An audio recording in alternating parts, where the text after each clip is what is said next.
Parliamo di community. Le persone dietro i numeri più importanti, visualizzazioni e iscritti. Pensare ai tuoi iscritti come a persone in carne e ossa è davvero importante su YouTube. Perché? Primo, YouTube è una piattaforma fatta per l'interazione social. I mi piace, i commenti, le condivisioni. Molto social, no? Creare una community è parte di YouTube, ma molti creator non prendono in considerazione questa attività. Inoltre, curare la tua community è importante perché puoi trasformarla in un'armata social di tuoi promotori.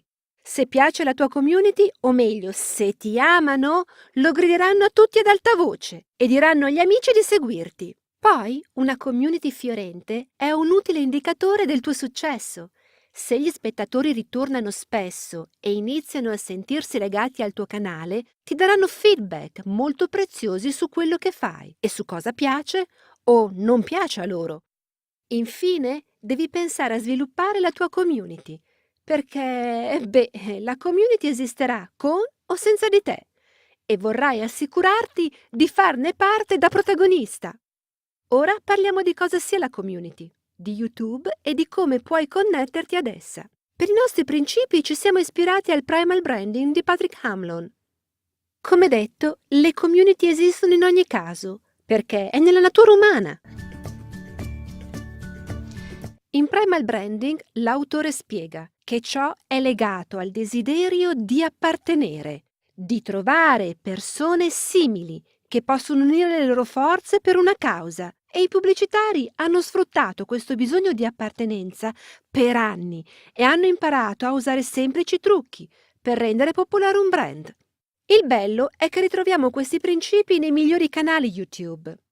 Vi mostro ora 5 strategie usate dai canali per sviluppare brand e community forti. Creazione, passione, leadership, rituali e lingua.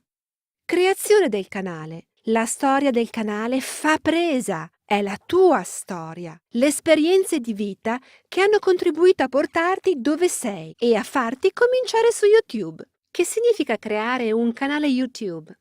Di ai tuoi fan come hai iniziato, condividi la storia del canale, dai ai tuoi fan l'opportunità di conoscerti e immedesimarsi. Gli spettatori tendono a tornare se si rivedono nella tua storia. Diamo un'occhiata a un paio di esempi e vediamo la loro storia. Sapete chi sono e come hanno iniziato?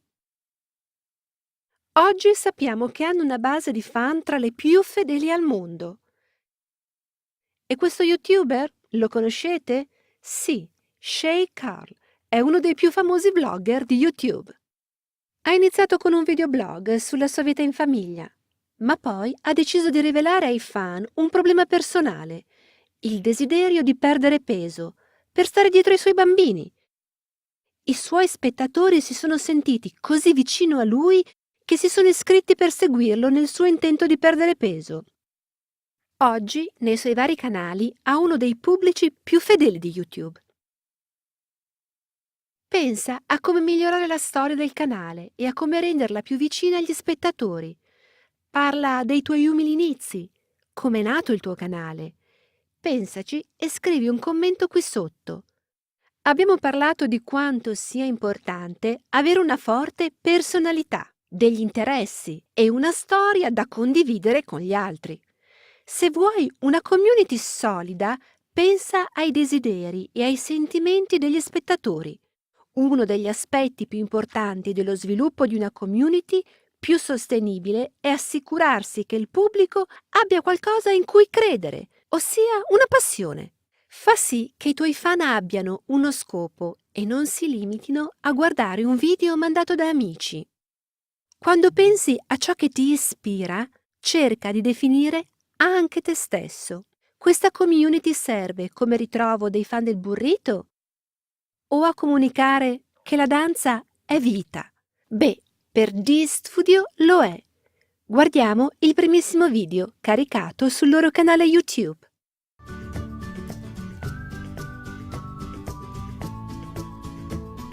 Non è stimolante? Questo video ha mostrato il credo del loro canale. Parla dell'arrivo di un magico mondo di danza, di un luogo per danzatori e di una nuova community. Osserviamo cosa viene comunicato in questo video. Primo, ci dice che non importa dove viviamo, che stile pratichiamo, questa è la nostra casa e la danza è un'espressione e loro capiscono tutto ciò perché sono come noi. Dice che la tecnologia ci unisce e che questo canale YouTube è arrivato. Così V-Studio ha espresso il credo della sua community. Ha motivato anche me e non ballo nemmeno. Se ci tieni davvero a qualcosa e lo comunichi sullo schermo, la tua ispirazione si trasforma in leadership. Un leader può essere un presentatore, una personalità, un gruppo unito, un'autorità figurata. Questo funziona benissimo su YouTube. Infatti, direi che se molti si iscrivono per seguire un canale, i più lo fanno per seguire una personalità.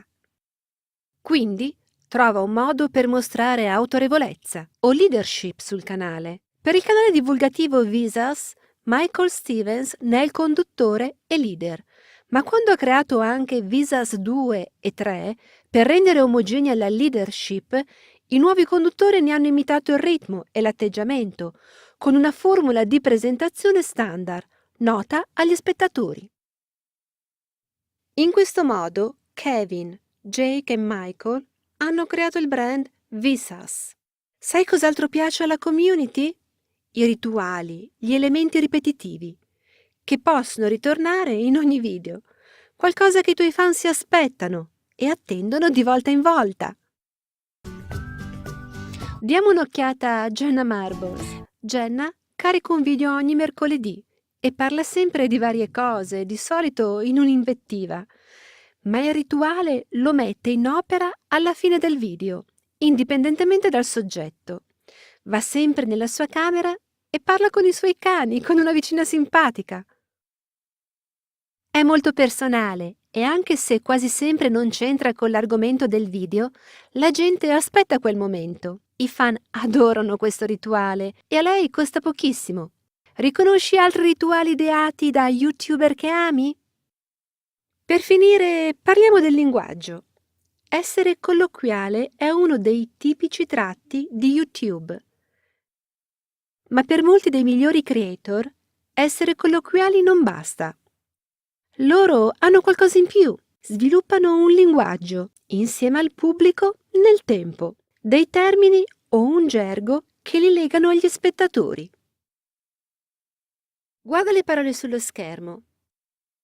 Sono un po' strane, ma ne conosci qualcuna?